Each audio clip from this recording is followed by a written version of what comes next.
জয় শ্ৰী ৰাধে কৃষ্ণ।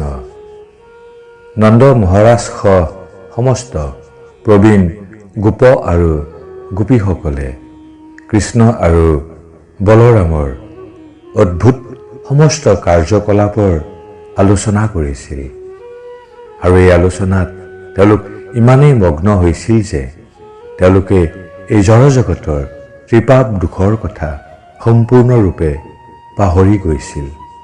এয়াই হৈছে কৃষ্ণ ভাৱনা অমৃতৰ প্ৰভাৱ। কৃষ্ণৰ কথাত মগ্ন থাকি আজিৰ পৰা 500 বছৰ আগত নন্দ মহাৰাজ ব্ৰজবাসীসকলে যি আনন্দ উপভোগ কৰিছিল, শ্ৰীকৃষ্ণৰ দিব্য লীলাসমূহৰ কাহিনী আলোচনা কৰি আজিও আমি সেই আনন্দ উপভোগ কৰিব পাৰোঁ। সমস্ত ভক্তকে লাইফ এণ্ড গড চেনেলটোলৈ স্বাগতম জনাইছোঁ। প্ৰভু শ্ৰীকৃষ্ণই এই ধৰাত বিভিন্ন লীলাবিলাস কৰিছিল। শ্ৰীৰামচন্দ্ৰৰ কাৰণে বান্দৰসকলে যি সেতু তৈয়াৰ কৰিছিল আৰু হনুমানে লাভ দি সমুদ্ৰ পাৰ হৈ লংকাত গৈছিল, তাৰ অনুকৰণ কৰি কৃষ্ণ আৰু বলৰামে তেওঁলোকৰ সংগীসকলৰ লগত খেলা কৰি বাল্য লীলাবিলাস কৰিছিল।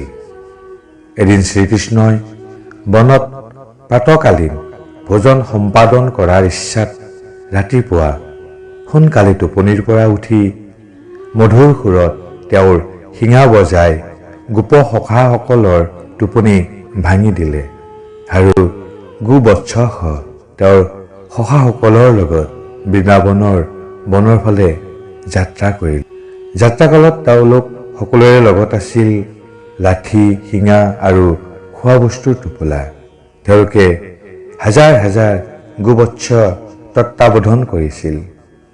বনপথত তেওঁলোকে যেতিয়া গৈ আছিল, তেতিয়া এজন বালকে আন এজন বালকৰ খোৱা বস্তুৰ টোপোলা চুৰি কৰিছিল। যেতিয়া সি গম পায় সেই টোপোলাটো আনিব গৈছিল, তেতিয়া চুৰি কৰা বালকজনে আন এজনক টোপোলাটো দিছিল আৰু এনেদৰে এজনৰ পৰা আন এজনলৈ টোপোলাটো ঘূৰি ফুৰিছিল।